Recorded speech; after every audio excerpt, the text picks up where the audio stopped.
இன்றைக்கி அண்ணாமலை டுடேல நம்ம வந்து கோர்ட்டில் நடந்த ஒரு ப்ரொசீடிங்ஸ், அண்ணாமலை அவர்கள் மேலே ஒரு டிஃபமேஷன் கேஸ் ஃபைல் பண்ணியிருந்தாங்க. யாருன்னு கேட்டிங்கன்னா திமுகவுடைய பொருளாளர் டிஆர் பாலு அவர்கள். அந்த டிஃபமேஷன் கேஸில் அண்ணாமலை அவர்கள் டிஆர் பாலு அவர்களை நேருக்கு நேராக கிராஸ் எக்ஸாமின் பண்ணியிருக்காங்க. ஒரு 3 hours கோர்ட்டில் வச்சு கேள்விகள் கேட்டிருக்கிறாங்க. அது என்ன நடந்துச்சு அப்படின்றத ப்ரெஸ் மீட்டில் டீட்டெயில் எக்ஸ்பிளைன் பண்ணியிருக்காங்க. அதுக்கப்புறம் மற்ற ஒரு சில ரிப்போர்ட்ஸ் வந்துச்சு. அதை பற்றி டீட்டெயில் இந்த வீடியோவில் பார்க்க போகிறோம். நான் உங்கள் மணியின் கோப்பி, நீங்கள் பார்த்துட்டு இருக்கிறது பாசிட்டிவ் பாலிடிக்ஸ். ஸோ முதல்ல நான் ஒரு சின்ன பின்னணி சொல்லிடுறேன். 2023 ஏப்ரல், கிட்டத்தட்ட 2.5 வருஷத்துக்கு முன்னாடி அண்ணாமலை அவர்கள் வந்து டிஎம்கே ஃபைல்ஸ் 1 and 2 ரிலீஸ் பண்ணியிருந்தாங்க. அதில் வந்து திமுகவோட முக்கிய நிர்வாகிகளுடைய சொத்து பட்டியல் ரிலீஸ் பண்ணியிருந்தாங்க. அதில் டிஆர் பாலு அவர்கள் மேலே 10,000 கோடி சொத்து இருக்குதுன்னு சொல்லியும், நிறைய கம்பெனிகளில் அவங்க வந்து முதலீடு பண்ணியிருக்காங்கன்னு சொல்லியும் அதோடைய சொத்து பட்டியல் வெளியிட்டிருந்தாங்க. அவங்க பப்ளிஷ் பண்ணி, டிஎம்கே ஃபைல்ஸ் பப்ளிஷ் பண்ணி ஒரு 4-5 நாள்லேயே டிஆர் பாலு அவர்கள் அண்ணாமலை அவர்கள் மேலே ஒரு டிஃபமேஷன் கேஸ் ஒன்று, மான நஷ்ட வழக்கு ஒன்று போட்டிருந்தாங்க. அதாவது என்னோட பேருக்கு களங்கம் விளைவிக்கிற மாதிரி அண்ணாமலை அவர்கள் பேசிக்காருன்னு சொல்லிட்டு 100 கோடி ரூபாய் மதிப்புக்கு டிஃபமேஷன் சூட் ஃபைல் பண்ணியிருந்தாங்க. அதுக்கப்புறமா கிரிமினல் டிஃபமேஷனும் ஃபைல் பண்ணியிருந்தாங்க. ஸோ இது வந்து ரெகுலராக அந்த கேஸ் நடந்துட்டு இருக்கு. அதாவது நிஜமாலுமே அண்ணாமலை அவர்கள் வந்து தவறு பண்ணியிருக்கிறாரா அப்படின்னு சொல்லிட்டு இதுக்கு வந்து என்ன தண்டனைன்னு கேட்டிங்கன்னா 100 கோடி ஒரு மான நஷ்ட வழக்கு போட்டிருக்காரு இல்லையா, அதுக்கப்புறம் 2 years இம்ப்ரிசன்மெண்ட் வரைக்கும் கூட போகலாம், ரெண்டும் சேர்ந்து கூட இருக்கலாங்கிறத இந்த வழக்குடைய எண்டு ரிசல்ட்டாக இருக்கலாம். ஒருவேளை அண்ணாமலை அவர்கள் குற்றம்னு சொல்லி நிரூபிக்கப்பட்டுச்சுன்னு சொன்னால், இப்போ அண்ணாமலை அவர்கள் என்ன பண்ணுறாருன்னா, அவர் சார்பாக வாதாடுறதுக்கு பாஜகவில் இருக்கிற இந்த வக்கீல்களில் வந்து பால் கனகராஜ் அப்படின்னு இருக்கிறாங்க. அவங்களுக்கு அஃபிடவிட் கொடுத்து அவர் வந்து வாதாடிட்டு இருந்தார். அக்டோபர் 2025 கூட அவர் தான் வந்து என்ன பண்ணியிருந்தாருன்னு சொன்னால் இந்த கேஸை ஹேண்டில் பண்ணிட்டு இருந்தாங்க. அதுக்கப்புறமா என்ன பண்ணிட்டாருன்னு சொன்னால், அந்த அஃபிடவிட்டை வித்ட்ரா பண்ணிவிட்டு அண்ணாமலை அவர்கள் அவரே பர்சனலாக வந்து இந்த கேஸில் நான் ஆர்கியூ பண்ண போகிறேன். இப்போ டிஆர் பாலு அவர்களை வந்து பொதுவாகவே இந்த கிரிமினல் டிஃபமேஷன் என்ன பண்ணுறாங்கன்னு சொன்னால், யார் மான நஷ்ட வழக்கு போடுறாங்களோ அவங்க என்ன சொல்கிறாங்கன்னா, நீ என்னை பற்றி தவறான இன்ஃபர்மேஷன்ஸ் கொடுத்துட்டேன்னு சொல்லி கேஸ் போடுறாங்க.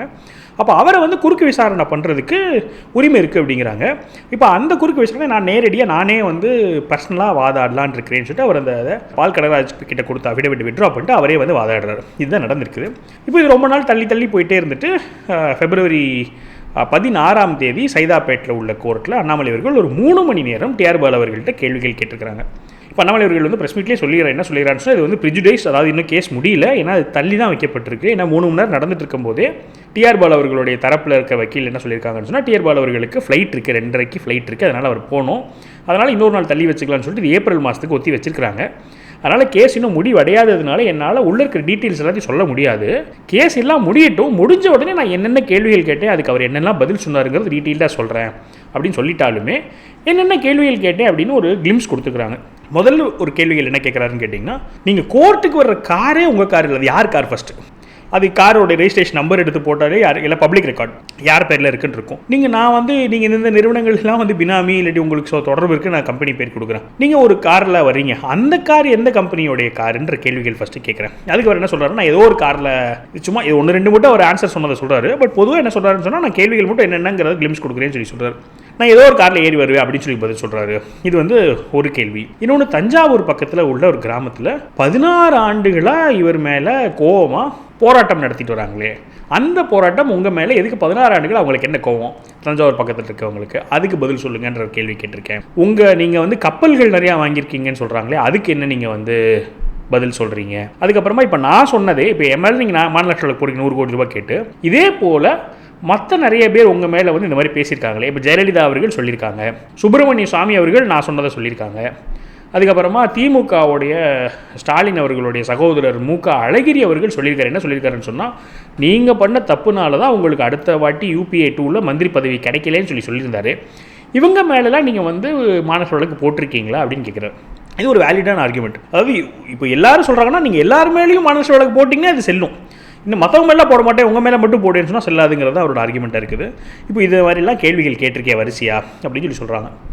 அப்போ இதுக்கெல்லாம் அவர் என்ன சொல்ல போகிறாருன்னு பார்க்கணும். 3 hours பேசுகிறாங்க. 3 hours மிகப்பெரிய விஷயம் தான். எனக்கு என்ன ஒரு ஆதங்கம், ஒரு வேதனைன்னு கேட்டிங்கன்னா, இது ஏன் ஒரு லைவ் டெலிகாஸ்ட் பண்ணக்கூடாது?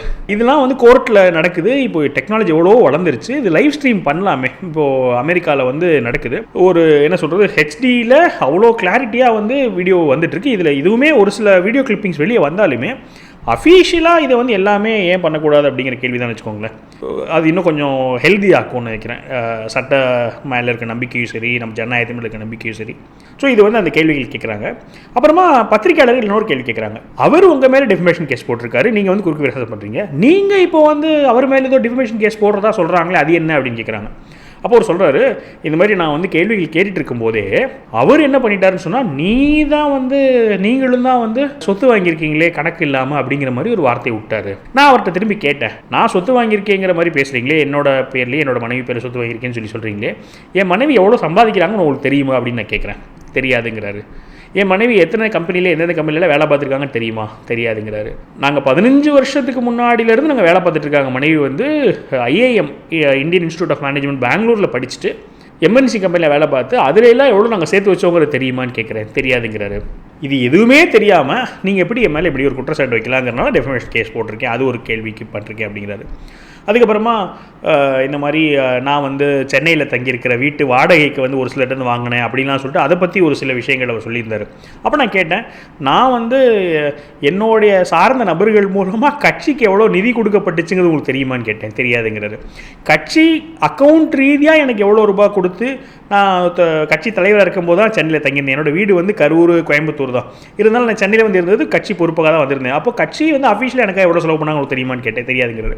இப்படி எதுவுமே தெரியாமல் நீங்கள் எப்படி இந்த குற்றச்சாட்டை வைக்கலான்னு சொல்லிட்டு இந்த 2 காரணங்களுக்காக டெஃபமேஷன் கேஸ் நான் ஃபைல் பண்ணியிருக்கேன் அப்படிங்கிறார். அப்போ அவர் சொல்கிறாரு, நான் பொதுவாக டெஃபமேஷன் கேஸே போட மாட்டேன்னு தான் சொல்லியிருக்கிறேன். ஆனால் எம்எல்ஏ டெஃபமேஷன் கேஸ் போட்டுட்டு அதே ஒரு கேஸ்லேயே வந்து நீங்கள் எம்எல்ஏக்கு அகென்ஸ்டாகவும் நீங்கள் வந்து அவதூறு பரப்பும்போது நான் அதை போட்டு தான் ஆகணும் அப்படின்றதுனால போட்டிருக்கேன் அப்படிங்கிறாரு.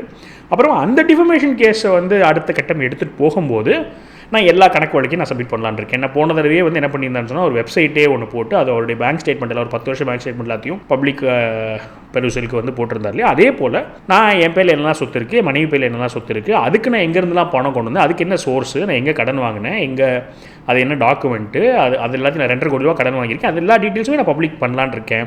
இது ஒரு வாய்ப்பாக வச்சுட்டு இவருக்கு மேலே நான் போட போகிற டெஃபமேஷன் கேஸஸ் சாக்கா வச்சு இந்த தகவல்கள் எல்லாத்தையும் நான் வந்து பொது மத்தியில் கொடுக்கலான் இருக்கேன் அப்படின்னு சொல்கிறார். ஆக்சுவலாக இது ரொம்ப காலமாக இதை பேசிகிட்டு இருக்காங்கன்னு வச்சுக்கோங்களேன். அப்போ இவர் ஆக்சுவலி ஸ்பீக்கிங் மற்றவங்க மேலேயும் போட்டிருக்கலாம், பட் அவங்களை யாரும் இவர் வந்து பெருசாக கண்டுக்கலைங்கிறனால இப்போ இது டெஃபமேஷன் கேஸும் நடந்துட்டு இருக்கும்போது அவர் திருப்பி ஒரு கவுண்டர் டெஃபமேஷன் போட்டு அதுக்கு ரிலேட்டடாக நான் சப்மிட் பண்ணுறேன் அப்படிங்கிறாரு.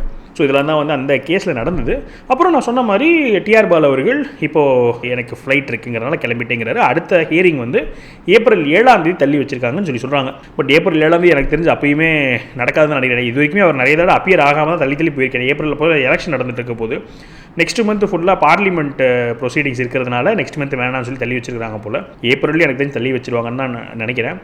அப்புறமா இன்னொருத்தர் வந்து ஆர்எஸ் பாரதி, அவர்களுடைய வழக்கம் இருந்திருக்கு போல் அவரும் இன்றைக்கி வந்து ஆப்சென்ட் ஆகிருக்காரு. அவருடைய கேஸ் வந்து மார்ச் 10ஆம் தேதி அடுத்த ஹியரிங்னு சொல்லியிருக்காங்க. அவரும் எப்படி வருவார்ன்றதை பற்றி நம்பிக்கை இல்லை. சரி, நான் பார்த்தேன், சரி இந்த கேஸ் நடந்துட்டுருக்கு, இதுக்கு முன்னாடி இந்த மாதிரி என்ன பிரசிடென்ட்ஸ் வேறு ஏதாவது ஒரு டிஃபமேஷன் கேஸ் டெஃபினட்டாக நடந்திருக்கும் இல்லையா, அதில் என்ன ரிசல்ட் வந்திருக்குன்னு பார்க்கும்போது ஒரு 3 ப்ராமினென்ட்டான டிஃபமேஷன் கேஸ் இருக்குது. ஒன்று சிவி சண்முகம் அவர்கள் மேலே, முன்னாள் அமைச்சர், அவர் மேலே ஒரு டிஃபமேஷன் கேஸ் போட்டிருக்காங்க. அது வந்து என்ன இருக்குன்னு சொன்னால், இல்லை ஃப்ரீடம் ஆஃப் ஸ்பீச்சுக்கு ரொம்ப முக்கியத்துவம் கொடுத்து இதெல்லாம் வந்து கிரிமினலைஸ்லாம் பண்ண முடியாதுன்னு சொல்லிட்டு ஒரு வார்னிங் மட்டும் கொடுத்து நீங்கள் ஹேட் ஸ்பீச் பண்ணக்கூடாதுன்னு வார்னிங் மட்டும் கொடுத்து அவர் பேசினது தப்பு இல்லைன்னு சொல்லி அவருக்கு வந்து இது பண்ணியிருக்காங்க. இது வந்து முதல் கேஸு, டிஃபமேஷன் கேஸ் செல்லலை. ரெண்டாவது வந்து ஜெயலலிதா அவர்கள் மேலே சுப்பிரமணிய சாமி அவர்கள் பேசினதுக்காக சுப்பிரமணிய சாமி அவர்கள் மேலே டெஃபமேஷன் கேஸ் ஜெயலலிதா அவர்கள் போட்டிருக்காங்க. அது சுப்ரீம் கோர்ட் வரைக்கும் போயிட்டு வந்து அதை தள்ளுபடி பண்ணியிருக்காங்க. சுப்பிரமணிய சாமி பேசினதெல்லாம் ஒன்றும் பெரிய கிரிமினல் டெஃபமேஷன்லாம் கிடையாது, ஃப்ரீடம் ஆஃப் ஸ்பீச்சுக்குள்ளே வரும்னு சொல்லிட்டு அது ரெண்டாவது. மூணாவது ராகுல் காந்தி அவர்கள் என்ன பண்ணாங்கன்னா, எல்லா மோடியும் அப்படின்னு சொல்லிட்டு மோடி அப்படிங்கிற அந்த பேரை வந்து ஒரு ஜென்ரலைஸ் பண்ணி ஒரு தவறான அர்த்தம் கற்பிச்சார் அப்படின்னு சொல்லிட்டு அவர் மேலே டெஃபமேஷன் கேஸு.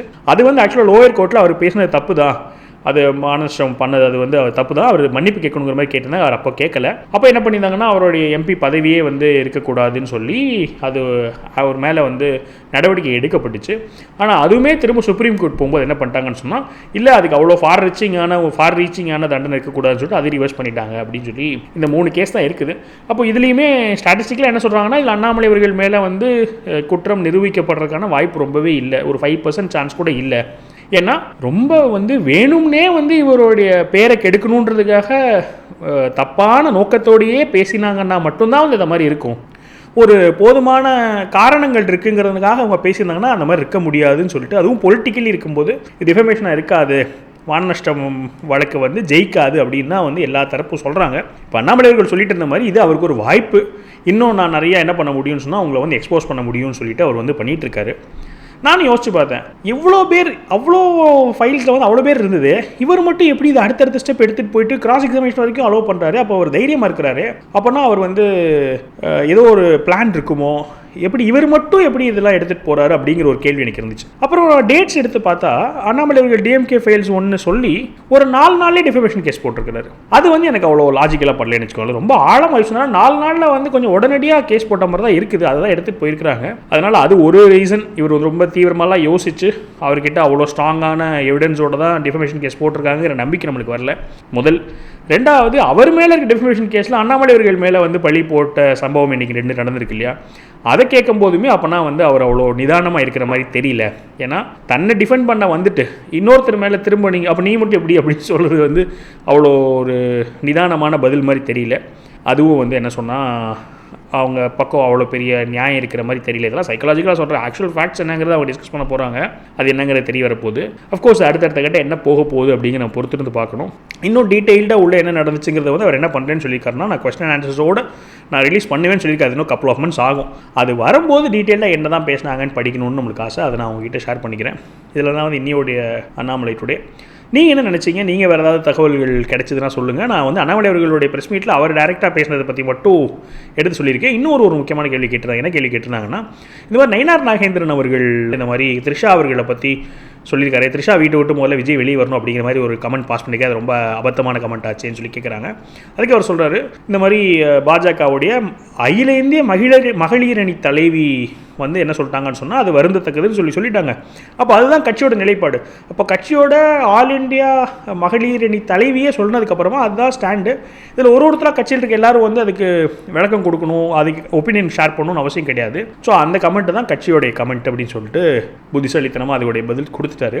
அதுக்கப்புறம் என்ன சொல்கிறாருன்னு சொன்னால், அவங்க மட்டும் இல்லை, அதாவது த்ரிஷா பற்றி நயினார் சொன்னதை பற்றி மட்டும் இல்லை, என்னோட மனைவி பற்றியுமே கோர்ட்டில் தேவையில்லாமல் வந்து விஷயங்கள் எடுக்கிறாங்களே. இன்றைக்கி வந்து கோர்ட்டில் என்னோட மனைவி பேரில் உள்ளது, அவங்கள பற்றியான கமெண்ட்ஸுமே வந்து பாஸ் பண்ணப்படுது. அதனால் அரசியல் இருக்கிற எல்லாருக்குமே அவங்க குடும்பத்தை பற்றிலாம் வந்து பொது வெளியில் இந்த மாதிரி பேசுறதுக்கான சூழ்நிலை வரதா அவங்கவுங்க பண்ணதான் செய்கிறாங்க. அதனால் பொலிட்டிஷியன்ஸ்க்கு திக் ஸ்கின் வேணும் தான். அதை நான் வந்து விஜய் அவர்களுக்கும் சொல்கிறேன். இந்த மாதிரி திக் ஸ்கின் இப்போது த்ரிஷா அவர்களுக்குமே அது புரியும்னு நான் நம்புகிறேன். அதனால் வந்து என்ன பண்ணுறது, அரசியல் வந்ததுக்கப்புறமா இந்த திக் ஸ்கின்லாம் நம்ம வளர்த்துக்கு தான் வேண்டியிருக்கு அப்படிங்கிற மாதிரி ஒரு ஜென்ரலைஸ்ட் கமெண்ட் ஒன்று சொல்லிவிட்டு, நான் எவ்வளோ தூரம் இந்த பேர் கலங்கப்படுத்துறதெல்லாம் கிளியர் பண்ண முடியுமோ கிளியர் பண்ணுறேன் அப்படின்னு சொல்லிட்டு அந்த ப்ரெஸ் மீட் வந்து க்ளோஸ் பண்ணிக்கிறாரு. இதில் இருந்தால் வந்து இன்னையோடைய அண்ணாமலையோட உங்களோட கருத்துக்களை எப்போது பதிவு பண்ணுங்கள். மேலும் ஒரு பாசிட்டிவ் பாலிட்டிக்ஸ் வீடியோவில் சந்திக்கிறேன். வணக்கம்.